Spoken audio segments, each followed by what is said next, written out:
Hello everyone students, welcome to all of you at the Byju's online learning platform. और doctor Poonam के साथ आज का बायोलॉजी का जो नेक्स्ट टॉपिक है वो हम स्टार्ट कर रहे हैं। आज एक नया topic of the class +1 and this topic is about the biomolecule.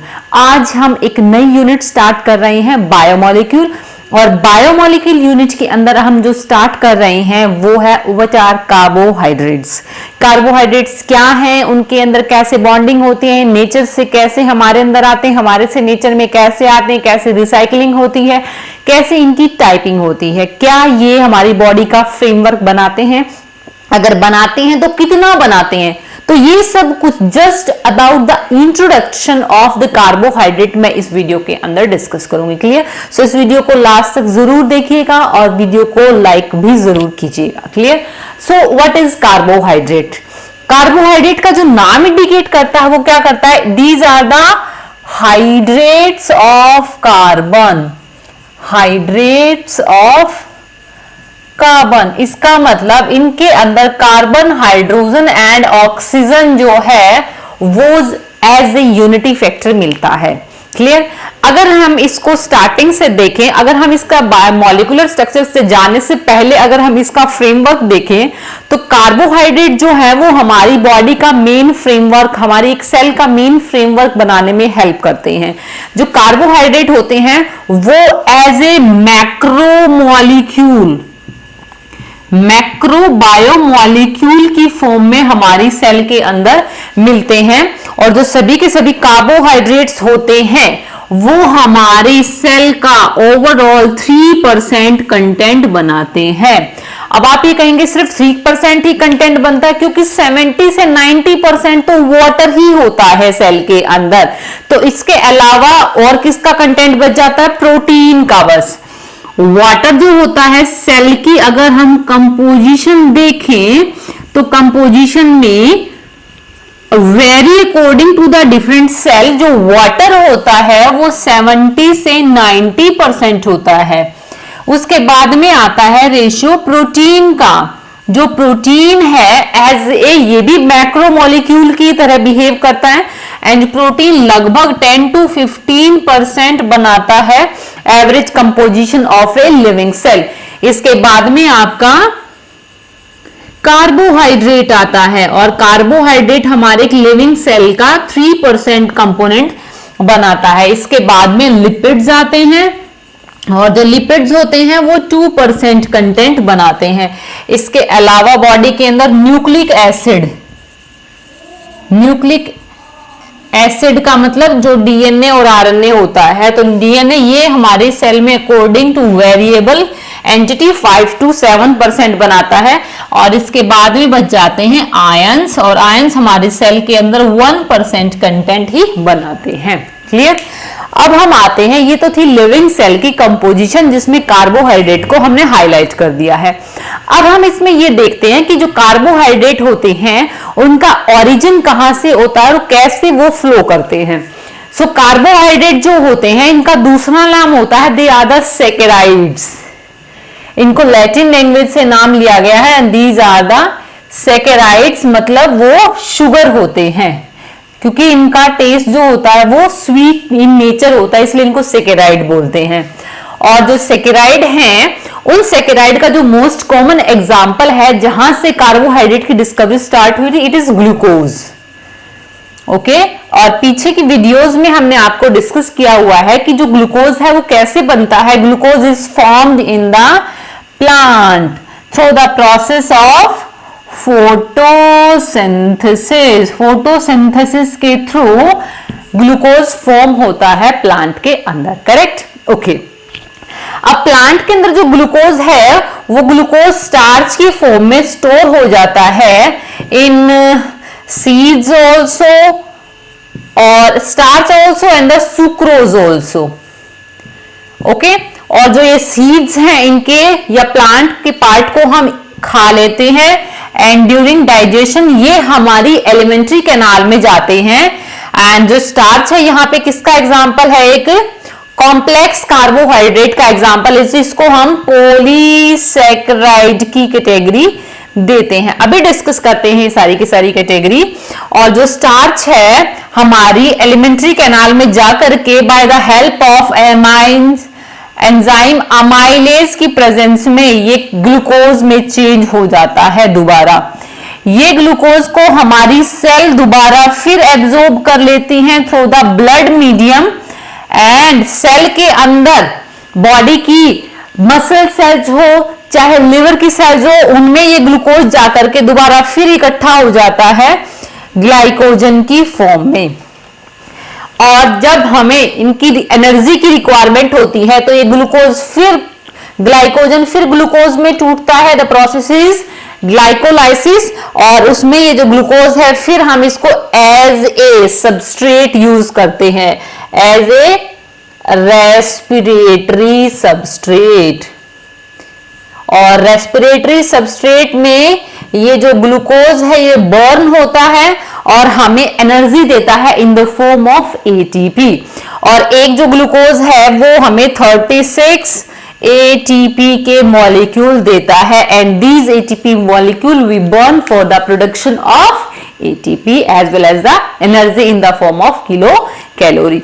Clear बेटा? तो ये काम है हमारे बॉडी के अंदर कार्बोहाइड्रेट का। तो ओवरऑल आपको पता चला because the plant are behaving as a producer और द ऑटोट्रॉफ, तो वो हमारे पूरे के पूरे अर्थ के लिए क्या बनाते हैं? कार्बोहाइड्रेट बनाते हैं, उनको एक्यूमुलेट करते हैं। ओके, अब हम आते हैं इसकी स्ट्रक्चर के ऊपर की कार्बोहाइड्रेट की क्या स्ट्रक्चर होती है, मॉलिक्यूलर स्ट्रक्चर, और उनकी क्या क्या हमने नेमिंग की हुई है। क्लियर? तो ये हम सब कुछ अभी इसमें डिस्कस करेंगे।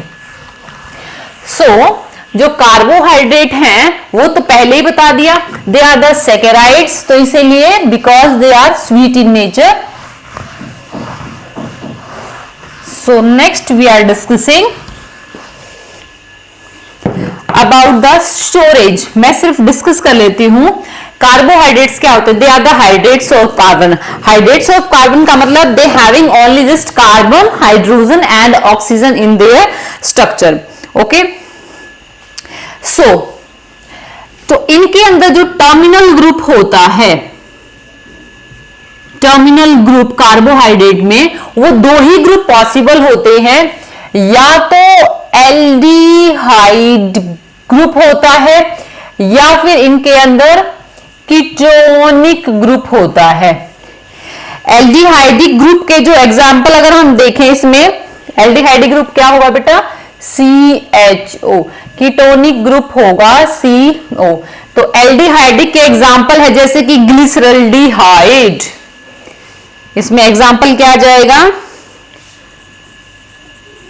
ग्लिसरल्डिहाइड। और एग्जाम्पल क्या आ जाएगा इसके अलावा? सेकंड एग्जाम्पल है राइबोज, ग्लूकोज, राइबोज, ग्लूकोज जो मोस्ट कॉमन है। कीटोनिक का अगर मैं एग्जांपल बताऊं जैसे कि 3 कार्बन वाला डाइहाइड्रोक्सी एसीटोन, डाइहाइड्रोक्सी एसीटोन इसका एग्जाम्पल है। ठीक है, इसके अलावा जैसे कि अरिथ्रुलोज, अरिथ्रुलोज कीटोनिक फॉर्म का एग्जाम्पल है। क्लियर? अब हम डिस्कस करते हैं on the basis of their number of carbon या नंबर ऑफ यूनिट के बेसिस पे, नंबर ऑफ शुगर यूनिट कितनी है उनके बेसिस पे टाइप्स ऑफ कार्बोहाइड्रेट्स को हम डिवाइड कर देते हैं। किस में? फर्स्ट आता है जैसे कि मोनोसैकेराइड्स, फिर आता है इसमें ओलिगोसैकेराइड्स, फिर आता है इनमें पॉलीसैकेराइड्स। ठीक है, पॉलीसैकेराइड्स। मोनोसैकेराइड में जो भी शुगर है, कितने भी कार्बन वाली शुगर हो, उसकी एक सिंगल यूनिट होगी, वन सिंगल यूनिट प्रेजेंट होती है। अब इस सिंगल यूनिट में कार्बन कितने भी हो सकते हैं, उनके बेसिस पे इनको हम आगे डिवाइड करेंगे। ओलिगोसैकेराइड में number of sugar unit 2 to 9 होती है, और 10 to मल्टीपल अगर हो जाए यूनिट्स, जिनको हम एन नंबर से डिनोट करना स्टार्ट कर दे तो वो आ जाता है पॉलीसेकेराइड की फॉर्म में। क्लियर? तो इसमें जस्ट मैं आपको मोनोसेकेराइड्स के एग्जाम्पल बताती हूं। सो जो मोनोसेकेराइड्स हैं वो कौन कौन से हैं? तो मोनोसेकेराइड्स में आपका जो फॉर्मूला सभी ओबे करते हैं वो क्या है? CnH2nOn। सिर्फ एक ऑब्जेक्शन है इसमें जो मैं आपको डिस्कस कर दूंगी। सो इनके टाइप स्टार्ट करते हैं हम पहले ट्राइयोसिस। ट्राइयोसिस का मतलब ऐसे शुगर जिसमें यूनिट तो सिंगल एक ही है शुगर की, लेकिन जिसमें कार्बन 3 कार्बन वाला है, ट्राइयोसिस। तो ट्राइयोसिस में क्या हो जाएगा? C3, H क्या हो जाएगा? 6O3। एग्जाम्पल अगर मैं ट्राइयोसिस शुगर का लूं तो पीछे वाले साइकिल्स में हमने पढ़ा है ट्राइयोसिस का example, they are glyceraldehyde and dihydroxy acetone phosphate. Glyceraldehyde and dihydroxy acetone. अब ग्लिसरल्डिहाइड में एल्डिहाइडिक ग्रुप प्रेजेंट है और डाइहाइड्रो एसीटोन में एसीटोन या कीटोनिक ग्रुप प्रेजेंट होता है। ट्राइयोसिस के बाद में जो नेक्स्ट एग्जांपल है मोनोसेकेराइड का वो है टेट्रोसिस। टेट्रोसिस मतलब जिसमें 4 कार्बन वाली शुगर प्रेजेंट होती है। तो टेट्रोसिस शुगर जो होती है उसका फॉर्मूला क्या आ जाएगा? C4H8 एंड O4 होता है। एग्जाम्पल है इसका अरिथ्रोज एंड थ्रियोज। अरिथ्रोज एंड थ्रियोज इनके एग्जाम्पल हैं। उसके बाद में नेक्स्ट हम डिस्कस करते हैं पेंटोसिस शुगर का। मोनोसेकेराइड की नेक्स्ट है टेट्रोसिस के बाद में pentose sugar. Pentose monosaccharide sugar. तो पेंटोज में क्या आ जाता है? 5 कार्बन, C5H10O5। एग्जाम्पल क्या आ जाएगा? इसमें आ जाएगा एग्जाम्पल जैसे कि राइबोज। जैसे कि एग्जाम्पल क्या आ जाएगा? Deoxy ribose. Deoxy ribose. अभी मैं ऑब्जेक्शन बताती हूं डीऑक्सी राइबोज का, ये स्पेशल है। इसके अलावा नेक्स्ट एग्जाम्पल आ जाता है ribose, deoxy ribose, arabinose. Arabinose. Arabinose के नेक्स्ट है राइबुलोज। राइबुलोज। राइबुलोज के बाद में एक एग्जाम्पल ये है कि डीऑक्सी राइबोज जो है ये वाला फॉर्मूला फॉलो नहीं करता। डी मतलब हट जाता है, ऑक्सीजन मतलब ऑक्सीजन ग्रुप हट जाता है। तो इसका फॉर्मूला क्या हो जाता है? C5H10O4 हो जाता है। जब हम इसकी स्ट्रक्चर डिस्कस करेंगे तो आपको पता चल जाएगा। नेक्स्ट आती है इसमें hexose sugar, most common on the earth. Hexose में C6H12O6। तो हेक्सोज शुगर का जो फॉर्मूला है वो क्या है? Glucose, fructose. ग्लूकोज, फ्रक्टोज है, गैलेक्टोज है। इसके अलावा नेक्स्ट है मैनोज है। ठीक है, इसमें जो ग्लूकोज है, ग्लूकोज के पास कैसा होता है? एल्डिहाइडिक ग्रुप होता है। और जो फ्रक्टोज है इसके पास कीटोनिक ग्रुप होता है। क्लियर? Hexose sugar. उसके बाद में नेक्स्ट आते हैं हम हेक्सोज के बाद में हेप्टोज शुगर के पास। Heptose sugar. तो हेप्टोज शुगर के अंदर कितनी होंगी? 7 कार्बन होते हैं, C7H14O7। तो एग्जाम्पल है हेप्टोज शुगर का स्यूडोहेप्टुलोज एंड ग्लूकोहेप्टोज। स्यूडोहेप्टुलोज एंड ग्लूकोहेप्टोज। ग्लूकोहेक्टोज। ये मैंने कुछ एग्जाम्पल डिस्कस किए हैं मोनोसेकेराइड्स के।